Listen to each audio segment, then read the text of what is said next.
Ինչպես կործանվեց Ուրարտական վերջին հենակետ ամրոցը, Թեյշեբայինին։ Ովքեր էին ուրարտացիները։ Ովքեր ստեղծեցին և ովքեր կործանեցին Բիայնիլի երկիրը։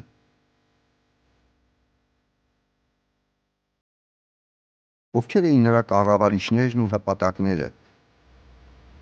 դաշնակիցներն ու թշնամիները։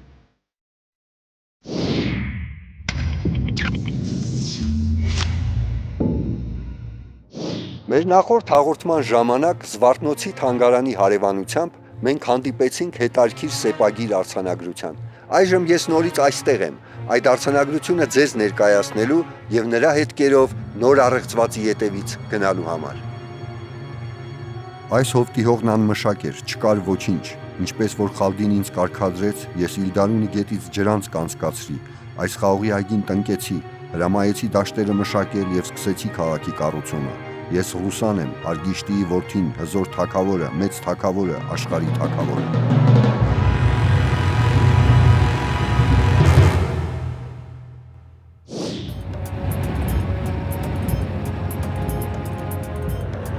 Պատմաբանները փաստում են, որ Ռուսան Ուրարտուի թագավոր Ռուսա II-ն էր, իսկ քաղաքը, որի կառուցման մասին խոսվում է,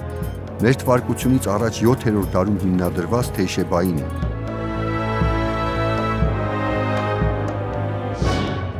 Թեյշեբայինի կամ Կարմիր Բլուր ուրարտական քաղաք գտնվում է Երևանի հարավ-արևմտյան ծայրամասում Հրազդան գետի ձախ ափին։ Քաղաքը կառուցվել է Վանի թագավորության վերջին հզոր թագավոր Ռուսա II-ի կողմից մեր թվարկությունից առաջ 7-րդ դարի առաջին կեսին։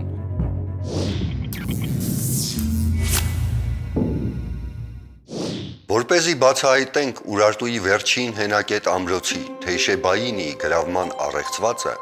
նախ պիտի բացահայտենք այդ հզոր թագավորության կառուցման ֆենոմենը։ Հին աշխարհը ռազմիկների և շինարարների աշխարհ էր։ Փորձենք հասկանալ, ինչպիսի ռազմիկներ ու շինարարներ էին Ուրարտուի արքաները։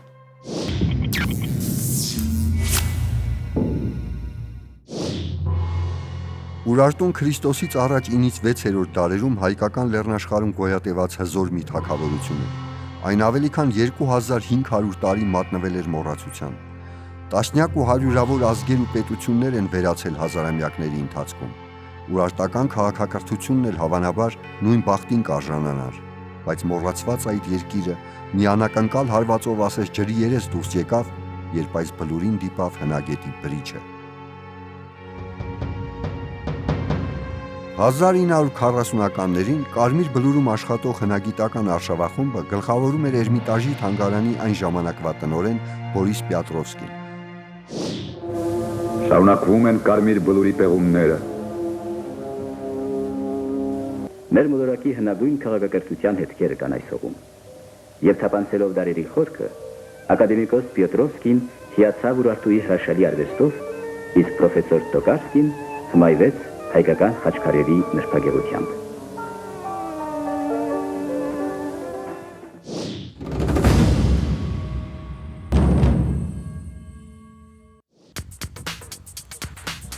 Մասնագիտական երկու խումբ կա, որոնց աշխատանքի համար շատ կարևոր են հոտառությունը և հաջողությունը։ Դրանք լրագրողներն են և հնագետները։ Մեզ հաջողությունը ժպտաց։ Կարմիր Բլուրում այս պահին հնագիտական արշավախումբ է աշխատում։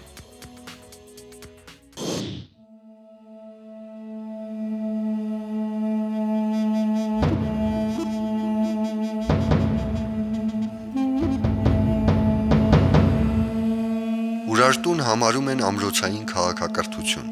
Քաղաքներն հիմնականում ունեցել են հատակագծեր։ Պետությունը թե ռազմական, թե ստրկական վիթխարի ռեսուրսներ է ունեցել։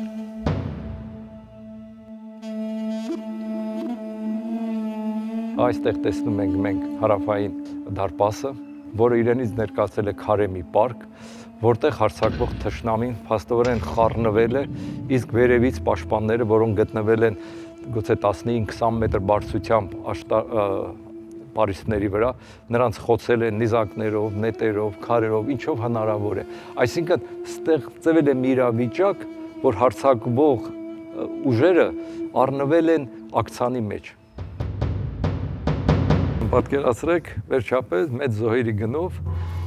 թշնամու բանակին հաջողվեց բաբանների օգնությամբ խորտակել դարպասը, այո, եւ այստեղ հիմա մենք նրանց դերում ենք։ Մենք ուրախությամբ մտնում ենք, ենթադրելով, որ արդեն քաղաքը մերն է, Միջնաբերդը մերն է, հսկայական հարստություն է այստեղ մեզ սպասվում, ավար, եւ հանկարծ մեր առաջ բարձրանում է մյուս Պարիսպը, հզորացված որմնահեցերով, եւ ընկնում ենք ինչ-որ մի ամարդաբնակ տարածք, որը դեռ փնտրում ենք, թե որտեղ է մյուս դարպասը, որ դեռ հյուսային կողմում է։ Այսինքն մենք ամբողջ այս Պարսպապատի եզրով անցնենք, վերևից կրելով հարվածներ եւ հասնենք այն մյուս դարպասին, որ կարողանանք մուտք գործել դեպի Միջնաբերդ։ Հայտնի գիտնական Իգոր Դիակոնովի կարծիքով Թեյշեբայինի Միջնաբերդում ապրել է առնվազն 5500 մարդ։ Միջնաբերդի շուրջ տարածվել է բնակելի քաղաքը 6 մետր լայնությամբ ուղիղ ձգվող փողոցներով։ Քաղաքի կենտրոնում բարձրացել է 4 հեկտար տարածք զբաղեցնող վիթխարի երկհարկանի պալատը։ Միջնաբերդը պաշտպանում էին 15 մետր լայնությամբ պարիսպները, հսկայական բազալտե քարերով կառուցված պարիսպներ, հզոր աշտարակներ, անառիկ դարպասներ։ Ինչով էր այն հրապուրում թշնամիներին։ Լինելով Արարատյան դաշտի, ինչու՞ չէ նաև վերջին շրջանում գուցե Վանի թագավորության ամենակարևոր քաղաքներից մեկը, այստեղ կենտրոնացված էր վիթխարի հարստություն։ Հենց այդ հարստությունն էլ գրավում էր թալանիչական պատերազմ մղող ցեղերին։ Մենք ունենք պեղված այստեղ մոտ 150 սենյակ։ Եվ այդ 150 սենյակներում հստակ առանձնանում են ցորենի, գարու, վարսակի շտեմարանները, գինու աղրելի մառանները։ Ենթադրվում է, որ այստեղ պահվել է մոտավորապես 500 միլիոն լիտր գինի։ Արարատյան դաշտի հոյակապ գինին, որ անկասկած նաև տարվել է Վան, մայրաքաղաք եւ այլն։ Կարասները, որոնք հայտնաբերվել են, ունեցել են 250-ից մինչև 1200 լիտր տարողություն։ Հայտնաբերվել է ավելի քան 500 նման կարաս։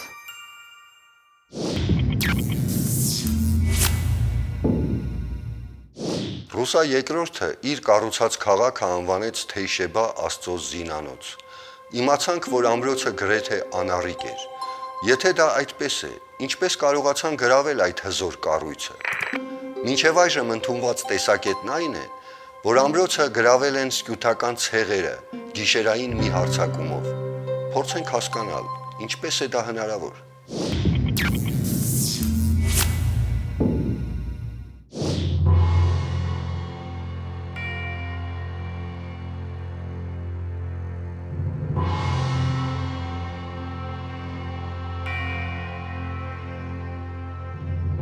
Սկուտները գիշատի չէին, ծնված, որոնք 100 տարի փորձում էին խորտակել Վանի թագավորությունը, Ուրարտուն։ Ամեն մի նորածին դաստիարակում էր որպես զինվոր, ամեն մի կին զինվորի կին էր կամ ինքն էր զինվոր։ Ամբողջ ռազմականացված այդ վիթխարի մեխանիզմին 100 տարի դիմակայելը արդեն փառք ու պատիվ կբերեր ցանկացած կայսրությանը։ Չմոռանանք, որ ամենահզոր երկիրը Ասորեստանը նույնպես կործանվեց այդ ժամանակ։ Անկասկած գտնական փուլում սկյութները չկարողանալով կռվել օրարտական ամրոցների դեմ, ծառայության էին անցնում օրարտական արքաների մոտ, սակայն աստիճանաբար կուտակվելով նրանք վիթխարի ուժ դառան եւ արդեն ստեցին իրենց նախկին տերերի դեմ ոտնձգություններ։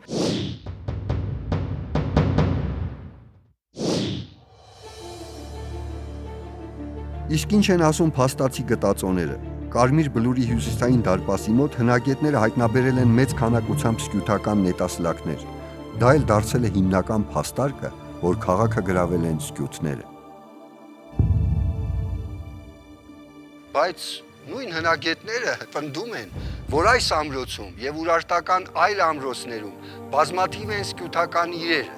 եւ ենթադրում են, որ սկյութների հետ Ուրարտուն ունեցել է դաշնակցային առևտրային հարաբերություններ։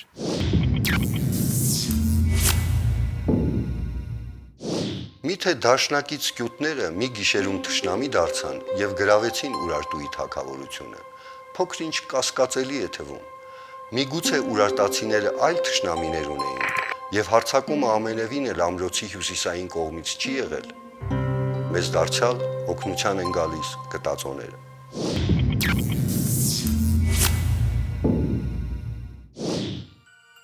1930-ականների պեղումների ընթացքում պարզ դարձավ, որ Կարմիր բլուրում հայտնաբերված ուրարտական իրերը բնավել Թեյշեբայինիում չէին ստեղծվել։ Գիտնականները նկատեցին, որ Թեյշեբայինիում ուրարտացիները կարծես բոլոր քաղաքներից հավաքել էին իրենց ողջ հարստությունը, սրբազան ու նյութական։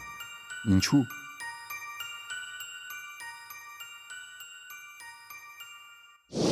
Իրերը ծագում են այն հուշարձաններից կամ այն բնակավայրերից, որոնք գտնվում են Կարմիր բլուրից դեպի հարավ արևելք։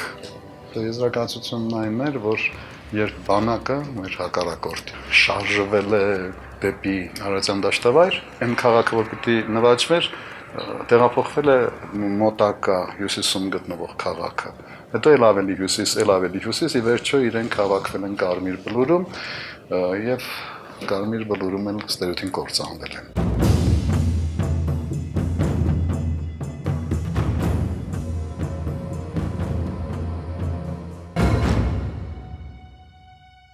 Ես ենթադրել եմ, շեշտում եմ ենթադրել եմ բառը, որ դրանք սկյութները չէին,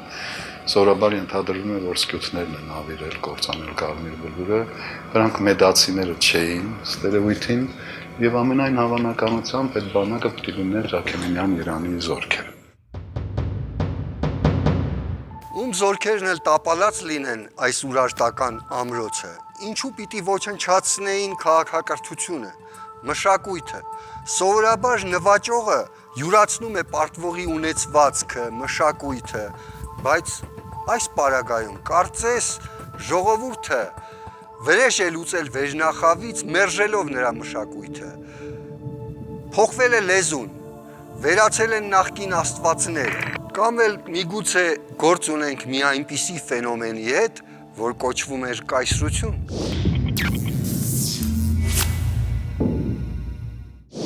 Այսպիսով Ուրարտուի անկման մասին երկու իրարամերժ տեսակետ կա։ Մեկն այն է, որ Ուրարտուն կործանել են սկյութները, մյուսը պարսիկները։ Ես հավակնում եմ երրորդ տեսակետն առաջ քաշել։ Եթե Ուրարտուն կայսրություն էր, դժվար թե կործանվեր առանց ներքին հակասությունների։ Փորձենք պարզել Ուրարտուի ներքին խնդիրները։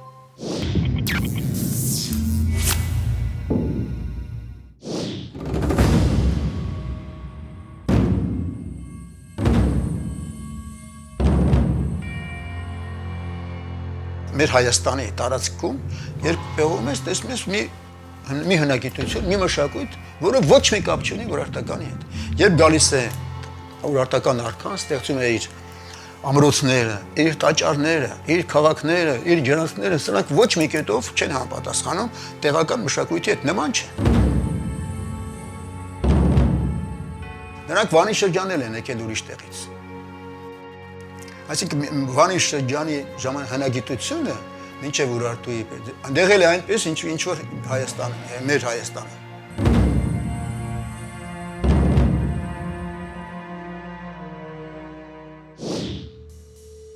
Կարծիք կա, որ ուրարտական վերջնախավի եւ տեղի բնակչության միջև խզումը խոր հակասությունների պատճառ է ստեղծել։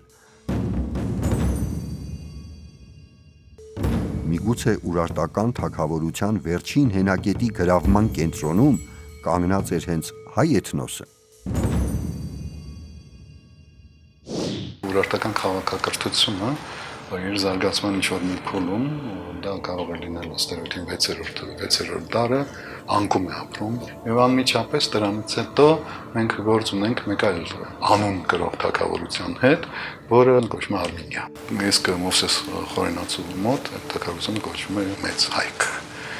Ընդհանրապես ուրարտական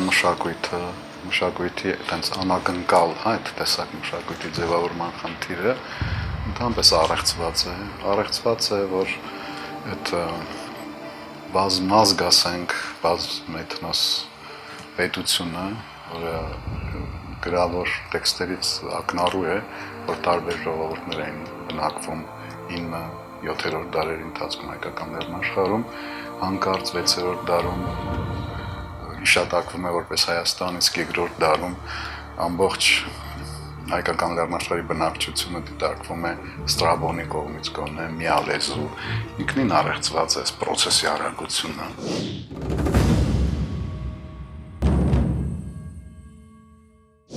Ուրարտուն այդպես անետ չի կորել։ Ուրարտուն շատ հանգիստ վերափոխվել է բուն հայկական հարստության։ Ուրարտական պանթեոնում մենք ունենք հայկական աստվածություններ, երբ ուրարտերեն լեզվում ունենք բազմաթիվ հայկական բառեր, բազմաթիվ արքաներ հենց բուն հայկական անունն են։ Առաջի արքան կոչվել է Արամե, Էրիմենա անունով թագավոր ենք ունեցել, այսինքն հայ էթնոսը, հայ տարրը Ուրարտու կոչվող պետական համակարգում կատարել է բացառիկ կարևոր դեր եւ ոչ թե վերացել է Ուրարտուն, այլ այնտեղ փոխվել է միայն արքայատողը։ Գահ է Բարսանում փաստորեն հայկական ծագում ունեցող արքայատողը։ Իսկ մշակույթը ցույց է տալիս, որ այս թագավորությունը շարունակում է իր գոյատևելը մինչև Աքեմենյան կայսրության կազմի մեջ ընդգրկվելը։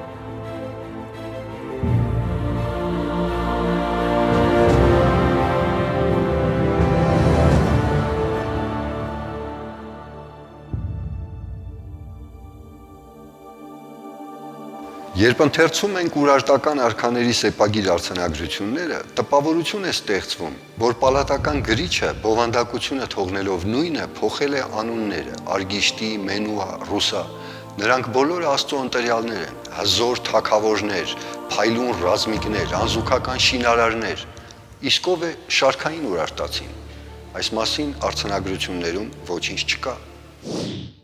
Որոշ տարբերություններ կան մեր մտածողության եւ ասենք ուրարտացու մտածողության մեջ։ Դա կարող ենք մենք հասկանալ ուսումնասիրելով, ասենք ուրարտերեն լեզուն։ Մենք ինձ միշտ հետաքրքրում էր, մենք ո՞նց ենք ասում։ Ասում ենք մենք ապրում ենք որտեղ արևի ներքո, հա, արևի տակ։ Ուրարտացին նման բան չի ասի, ինքը կասի ես ապրում եմ արևի դիմաց։ Այսինքն ասենց մոմենտ կա ինքը իրեն կարծես թե հավասար էր դարձում արեգակին։ Հասանք եւս մի գիտական թնջուկի՝ լեզուն։ Երբ ուսումնասիրվում էր ուրարտական սեպագիրը, գայթակղությունը, ցանկությունը շատ մեծ էր այն վերծանել հայերեն։ Եվ գիտության, գիտնականների մեջ կռիվը շատ բուրն ու երկարատև էր։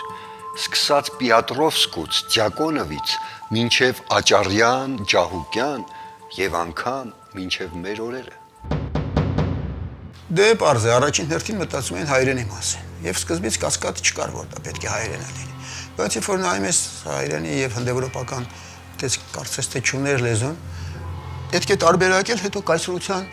լեզուն, կայսրության բնակիչների լեզուց։ Երբ որ մենք ասում ենք սովետացի, կարելի է ընդհանրել, որ դա ուրեմն դրանք ռուսներն են, բայց ռուսները սովետացիները չեն։ Սովետական միության բնակիչները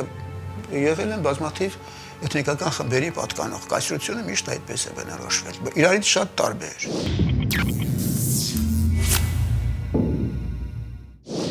Այսպիսով ուրարտերենը կայսրության պետական լեզուն էր, բայց այդ լեզվով կարծես թե խոսում էր միայն վերնախավը։ Զարմանալի չէ պալատական քաղաքակրթության համար, չէ որ տարբեր ժամանակներում անգլիական, ռուսական արքունիքներում խոսում էին ֆրանսերեն։ Եթե դա այդպես է, ապա հավանաբար յուրաքանչյուր էթնիկ խումբ խոսում էր իր լեզվով։ Որոնք են այդ խմբերը, ովքեր են շարքային ուրարտացիները։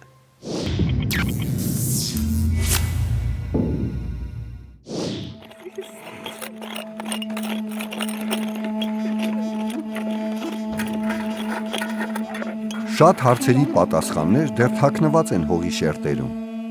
Ուրարտական հասարակության պատկերը կարող է տալ նոր բացվող այս պեղավայրը, որ Թեյշեբայինի դամբարանադաշտն է։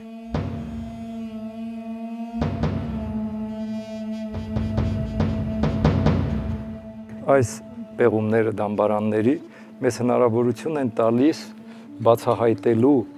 այն հարցը, ովքեր են ապրել այստեղ։ Այստեղ միայն Ուրարտուի կենտրոնական շրջաններից եկած պալատական խավն է տեղարկված եղել, կամ բնակչությունը ովքեր են եղել։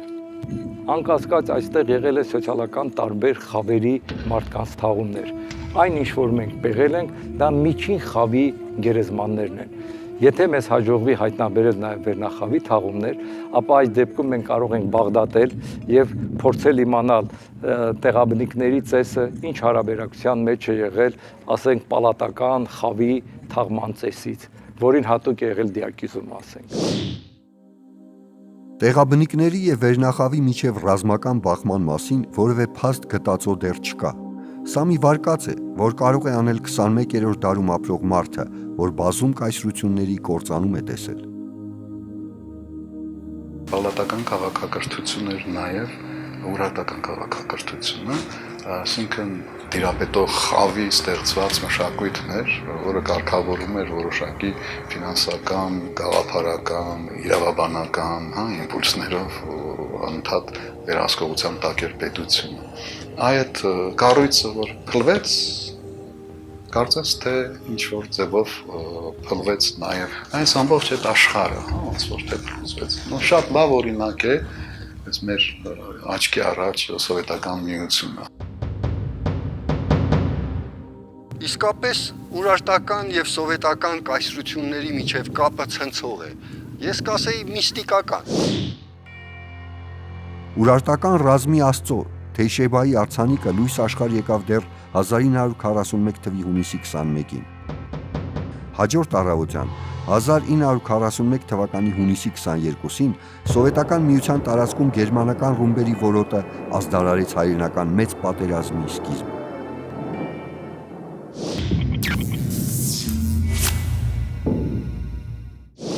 Այսպիսով ստիպված ենք արձանագրել, որ Ուրարտուի անկման պատմությունը մնում է մշուշի մեջ։ Քանի դեռ անհայտ է կայսրության էթնիկական խճանկարը, ապացուցված չէ ուրարտացիները բնիկ էին թե եկվոր, ինչ լեզվով էին խոսում, Ուրարտուի թագավորության շուրջ առեղծվածները մնում են։ Այդ առեղծվածները գուցե բացահայտենք մեր հաջորդ հաղորդումներում, իսկ միգուցե մինչ այդ Կարմիր բլուրում ուրարտացի արքայի դամբարան հայտնաբերվի։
Գնացինք։